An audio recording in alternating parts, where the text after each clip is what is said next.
Ya, hari ini masih dalam suasana perayaan Hari Raya Tumpah Landep ya. Orang bilang otonan motor ya. Entah kenapa itu kok bisa menjadi otonan. Bahasanya sedikit rancu juga karena yang kita ketahui bahwasanya otonan itu biasanya selalu dihubungkan dengan hari kelahiran. Hari kelahiran misalkan seperti manusia ya, oton manusia. Tetapi motor kan tahun perakitannya, tahun pembuatannya, dan tahun pengeluarannya itu bisa jadi berbeda-beda. Bukan pada saat Tumpah Landep ini saja. Tapi oke lah, kita tidak menyoal masalah itu. Kita akan coba menggali perjalanan makna Hari Raya Tumpah Landep ini dari eh, yang namanya landep atau lanying itu hingga akhirnya disebut sebagai otonan motor, di mana pada hari ini banyak umat Hindu etnis Bali itu menghiasi motor-motornya dengan kendaraannya dengan beberapa ornamen sebagai ungkapan rasa syukur. Jika kita mengacu pada maknanya yakni tumpak landep, landep berarti lanying, dan yang lanying itu biasanya kan benda-benda pusaka pada zaman dulu itu seperti keris, tombak dan lain sebagainya. Jadi yang merayakan tumpak landep ini biasanya adalah mereka yang memiliki benda-benda keramat tersebut, dan karena yang membuat benda-benda keramat seperti keris, tombak itu adalah pandai, biasanya pandai, tukang besi itu. Jadi dihubungkanlah tumpak landep itu dengan penghormatan kepada besi, unsur-unsur yang mengandung besi ya. Jadi yang awalnya adalah dimaksudkan untuk memberikan aturan kepada benda-benda sakral tersebut, benda-benda pusaka tersebut, akhirnya melimpah, meluas menjadi benda-benda yang berasal dari besi. Seperti misalkan eh, pisau, made, kande, atau alat-alat rumah tangga biasa. Alat-alat yang berasal dari besi, sehingga bukan saja pandai besi yang merayakannya, tetapi akhirnya juga para tukang, karena tukang biasanya bekerja dengan alat-alat yang dari besi, seperti misalkan ada palu, ada siku, bor, dan lain sebagainya kan. Jadi mereka juga menggunakannya. Seperti tukang ukir juga, tukang ukir, tukang pahat itu kan menggunakan pahat yang berasal dari besi, mereka akhirnya juga merayakannya. Jadi pada saat itu maknanya yang pertama kali dimaksudkan untuk hal-hal yang bersifat lanying, untuk benda pusaka, akhirnya sudah meluas menjadi peringatan untuk memberikan rasa thankful, terima kasih kepada benda-benda yang berasal dari besi. Nah, karena zaman dulu, apalagi zaman dulu, kalau kita melihat kenyataan bahwa pada sekitar tahun 70-an itu motor-motor kan yang tukang ojek itu, karena mereka mencari nafkah dengan menggunakan motor itu berasal dari besi, akhirnya motor-motor juga diberikan ritual persembahan berupa ya rasa terima kasih kita kepada Tuhan, dalam hal ini adalah Dewa Siwa Sang Pasupati, agar memberikan pasupati, memberikan taksu kepada alat-alat yang telah membantu kita dalam mempermudah menjalani kehidupan ini. Demikian.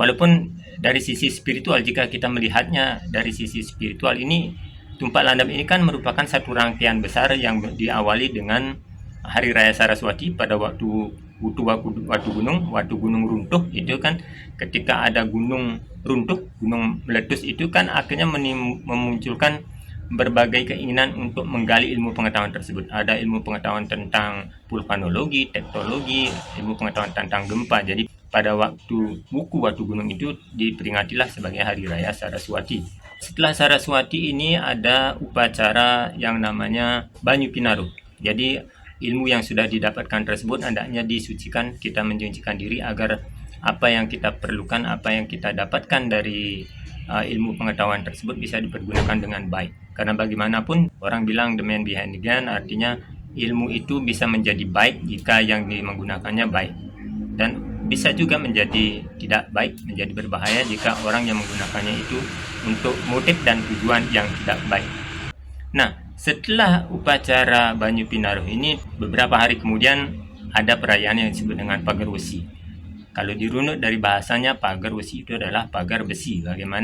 Sebagaimana kita tahu, fungsi dari pagar itu kan untuk membentengi agar orang tidak carut, agar orang tidak campah bisa keluar masuk seenaknya. Jadi dalam hal ini, ilmu pengetahuan yang kita dapatkan itu bisa dipakai untuk memagari agar orang tidak terlalu campah terhadap kita, agar kita bisa melihat kejelian mana orang yang bisa dirangkul untuk menjadi teman yang baik, mana yang seharusnya tidak diberikan ruang untuk masuk dan merecoki kehidupan kita, merecoki, mengganggu ketentraman kita di dalam. Itu dimakna dari pagar besi. Yang mana selainnya pada hari ini Tumpak Landep itu dikatakan sebagai tumpak yang lanying, landep lanying.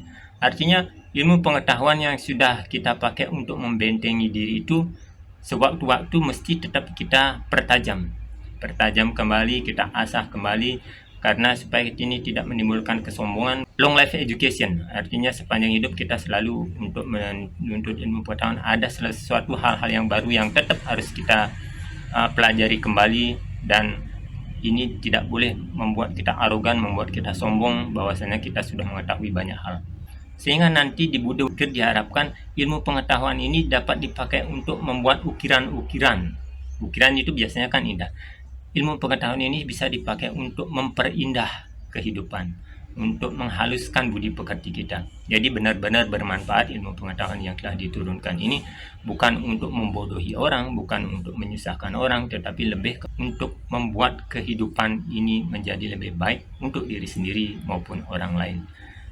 Sehingga apa yang diinginkan, yang dipesankan oleh para leluhur tetua Bali dalam simbol-simbol ini bisa tetap kita gali, bukan sekedar formalitas ritual belaka, memberikan persembahan kepada barang-barang yang sudah membantu kita dalam bekerja, melakukan karma kegiatan di kehidupan ini, tetapi lebih juga kepada pemaknaannya. Jadi simbolis skala dengan ritual, dan juga simbolisnya skalanya dengan kita memantapkan diri dalam pengetahuan yang baik ini, saya kira sangat perlu untuk kita pahami bersama, sehingga ada keseimbangan antara teori dan praktek, antara unsur skala dan unsur niskalanya. Sekali lagi, ini adalah pesan yang sangat luhur sekali, pesan bijak dari para tetua Bali kita untuk tetap kita warisi untuk generasi ke depan. Semoga tradisi-tradisi seperti ini tetap bisa kita jaga, sehingga Bali tetap pada jati diri dan identitasnya sebagai matahari yang bersinar. Salam.